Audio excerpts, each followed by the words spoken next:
Anda kembali menyaksikan Apa Kabar Indonesia akhir pekan. Pemirsa, sebelum kita lanjutkan dialog bersama dengan kriminolog, berikut kami hadirkan terlebih dahulu pernyataan yang disampaikan oleh pihak kepolisian dari Tangerang mengenai kasus mutilasi yang terjadi. Kemudian tersangka ML membeli lemari pendingin daging yang disimpan di bengkel milik korban yang beralamat di Kampung Gelam Timur nomor 7. Kelurahan Gelam Jaya, Kecamatan Pasar Kemis, Kabupaten Tangerang, dan menyimpan potongan tubuh korban di dalam freezer tersebut.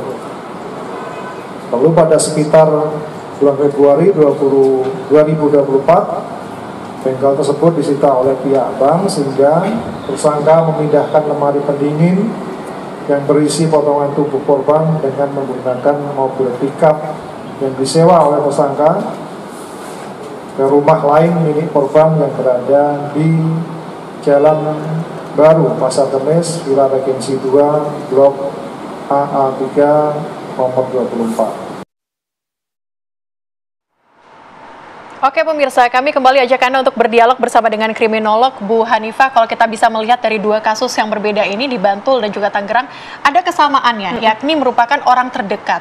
Kenapa kasus mutilasi ini malah terjadi kepada orang terdekat? Apa yang mendasarinya? Walaupun tidak semua, tapi hampir mayoritas itu dilakukan oleh orang dekat. Karena faktor utama dari mutilasi itu adalah sakit hati.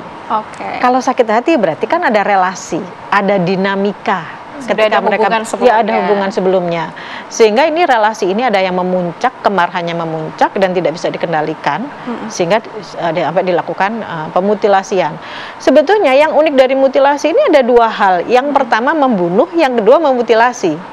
Bisa jadi ketika membunuh atau menghilangkan nyawa itu dia tidak sengaja, karena dia saking marahnya gitu ya.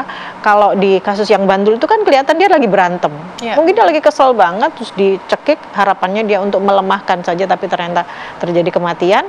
Lalu setelah terjadi kematian dia kebingungan harus diapakan gitu. Tetapi beda dengan kasus yang satu lagi di Tangerang.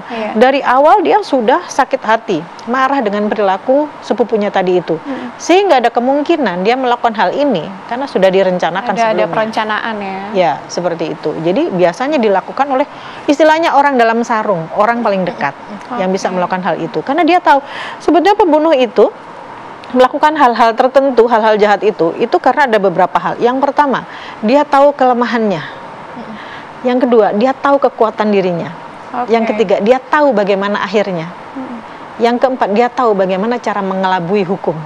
Dengan cara tadi itu, membuang, memutilasi, memencar-mencarkan, atau disimpan di dalam rumah. Kenapa mereka menyimpan di dalam rumah? Kenapa nggak seperti sebelumnya, ditaruh di koper atau dibuang di laut gitu ya? Karena sebetulnya mereka ada rasa ketakutan ketika itu berada di rumahnya, itu daerah teritorialnya, di mana orang tidak bisa masuk kecuali ada orang lain yang melaporkan dan mencari ke situ. Yang membuat ini tidak sempurna adalah ketika dia sudah mendiamkan selama beberapa bulan dan tidak melakukan apapun. Udah nggak ada jalan lagi. Bu Hanifah, artinya dalam kasus mutilasi ini ada faktor emosi, ada juga faktor yang memang sudah direncanakan sebelumnya gitu. Bu Hanifah, bagaimana sih cara kita mewaspadai orang-orang yang mungkin akan melakukan hal-hal keji seperti itu? Kita ngobrolnya dari yang dating violence tadi ya. Ini kan sebenarnya kan domestic violence kan, dilakukan oleh orang dekat gitu ya. Kalau dalam hubungan sehari-hari sebetulnya kita tahu kok. Jangankan pacar ya, teman aja ketahuan bagaimana cara dia itu mengelola emosinya. Bagaimana cara dia mengeluarkan kata-kata secara verbal. Apakah dia itu orangnya kasar? Apakah dia manipulatif? Apakah ada eskalasi? Ketika dia sudah mengatakan kata-kata yang kasar, apakah dia melakukan dengan tangan? Gitu. Sebetulnya itu ketahuan. Ketika berkonflik, apakah dia fokus sama solusi atau dia marah dipendam? Nah ini sebetulnya sudah ketahuan. Nah ini kan red flag banget kan kalau kata anak zaman sekarang. Nah ini udah nggak bisa ditolerir. Nah yang membuat anak-anak atau remaja atau pasangan ini tidak bisa lepas, biasanya karena sudah ada hubungan intim atau ada ancaman-ancaman tertentu. Kalau kamu meninggalkan aku, kamu sudah berhubungan intim, kamu tidak akan mendapatkan apapun dan kamu akan aku apain gitu, sehingga dia tidak bisa melepaskan diri gitu ya. Artinya dari ancaman itu pun sudah menunjukkan dia red flag gitu loh.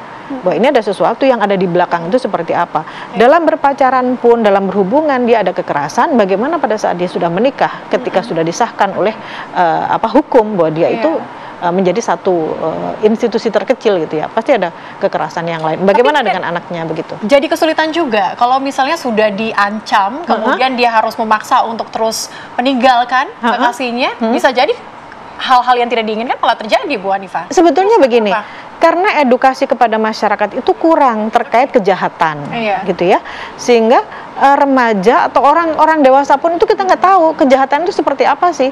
Bahkan ketika pasangan kita melakukan kejahatan verbal, tapi dia tetap menafkahi, kita sampai bilang begini, kebanyakan dari orang bilang gini, enggak kok, dia masih baik kok, buktinya dia masih menafkahi, dia sayang kok, aku aja yang berlebihan. Nah, padahal ketika dia melakukan kejahatan dalam bentuk apapun, kita bisa mengadukan ke siapa? Berarti ke RT, ke RW. Berarti kan harus orang terdekat gitu. Nah, masalahnya orang-orang yang sudah menjadi korban kekerasan itu, mereka menutup diri. Kenapa menutup diri? Satu, mereka merasa tidak layak menyampaikan ke orang lain. Yang kedua, orang di luar merasa bahwa itu adalah urusan dapur mereka. Sehingga ini harus disampaikan kepada masyarakat bahwa kekerasan itu bukan urusan domestik tapi urusan sosial. Kalau kontrol sosial kurang, tahu-tahu ada kematian, gitu ya. Nah, masalahnya sekarang, kehidupan zaman sekarang, semua orang itu kepengen tidak diusik. Ya, padahal dengan tidak diusik, dengan kita nggak kenal tetangga, tahu-tahu ada kematian tadi itu, gitu loh. Padahal individualis yang berlebihan. Betul. Jadi harusnya untuk saat ini dikembalikan lagi bagaimana kontrol sosial itu terjadi, gitu ya, hubungan sosial itu lebih dekat lagi sehingga bisa dihindari kondisi-kondisi seperti itu. Bu Hanifah, kalau kita lihat dari faktor pemicu ya, kalau kasus yang terjadi di Bantul ini pemicunya masalah sepele sekali, Bu Hanifah. Apakah emosi itu benar-benar merupakan faktor yang sangat besar ya, sampai-sampai orang yang kita cintai bisa kita lukai gitu? Iya, jadi hubungan interpersonal dalam asmara, dalam hubungan asmara itu memang membahayakan ya, apalagi kalau salah satunya memiliki perilaku impulsif dan agresif, gitu ya. Kalau tadi Mbak bilang ini kan masalahnya sederhana, kan ini yang sederhana. Sebelumnya kan kita nggak tahu, gitu ya. Jadi nggak mungkin ini ujuk-ujuk baksonya gosong terus dia marah. Pasti sebelumnya sudah ada konflik dan sebelumnya sudah menunjukkan gejala-gejala bahwa dia itu psikopati. Berarti artinya sampai akhirnya memuncak untuk memutilasi seseorang itu berarti hal-hal yang dendam seperti kemarahan itu sudah berlarut-larut dipendam, betul sekali. Nah, uniknya lagi, dendamnya ini belum tentu kepada si korban, bisa jadi tekanan hidup dalam bekerja, keuangan, ekonomi, dan lain-lain. Dan pelampiasannya adalah orang terdekat. Kembali lagi, orang dalam sarung itu adalah orang yang paling layak untuk menjadi korban. Paling rentan juga. Nah, yang rentan itu kan anak, perempuan, dan orang dewasa. Yang kejadian di Tangerang tadi, udah usianya 52. Seperti itu. Tapi Bu Hanifah, kita kan mungkin Celia, Nadila, dan juga perempuan-perempuan di luar sana, kita kan biasanya perempuan itu menggunakan emosi ya. Iya, betul. Kalau kita merasakan kekerasan, kadang kita selalu ada, tapi enggak kok, seperti yang Bu Hanifah sampaikan tadi. Gimana sih Bu Hanifah biar kita bisa keluar dari hal-hal kayak gitu? Apalagi kalau kita lihat psikologis orang masing-masing, ada orang yang introvert, yang nggak bisa bercerita kepada orang lain. Ini gimana sih Bu Hanifah biar mereka bisa keluar? Baik. Sebetulnya dengan kita menentukan nilai diri kita, kita itu tahu, kita itu layak nggak diperlakukan seperti itu. Masalahnya masyarakat zaman sekarang merasa dirinya bernilai nggak? Bagaimana pengasuhannya? Apakah orang tuanya membuat si anak ini atau anak perempuan ini bernilai? Mereka justru kehilangan ibu walaupun ibunya ada di rumah. Ayah ada tapi tiada, ibu ada tapi tiada. Yang membuat mereka merasa tidak bernilai. Sehingga kalau ada orang datang yang menawarkan cinta, menawarkan rasa sayang, dia mengikatkan diri 100%. Ketika ada kejahatan atau kekerasan, dia merasa bahwa ini lebih baik daripada aku diabaikan. Tapi ketika kita punya nilai bahwa aku adalah perempuan bernilai, aku tidak layak diperlakukan secara kasar, aku tidak mau ini terjadi lagi, ini harus aku stop sampai saat ini, apapun alasannya.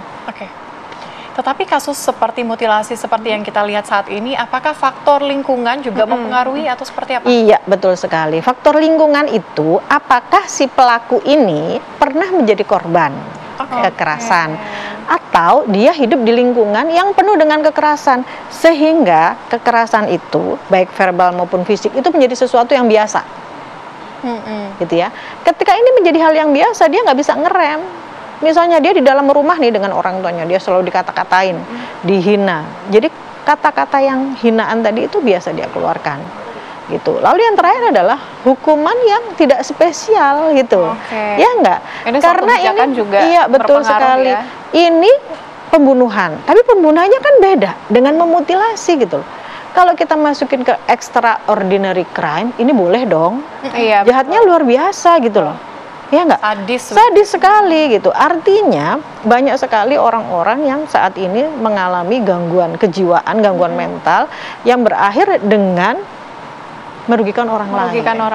Gitu. Kalau dari dua kasus ini, mereka kan artinya hidup berdampingan dengan jenazah yang telah mereka bunuh tadi. Ini bisa dibilang psikopat nggak sih, Bu? Iya, karena psikopat itu sebetulnya intinya adalah tidak punya empati.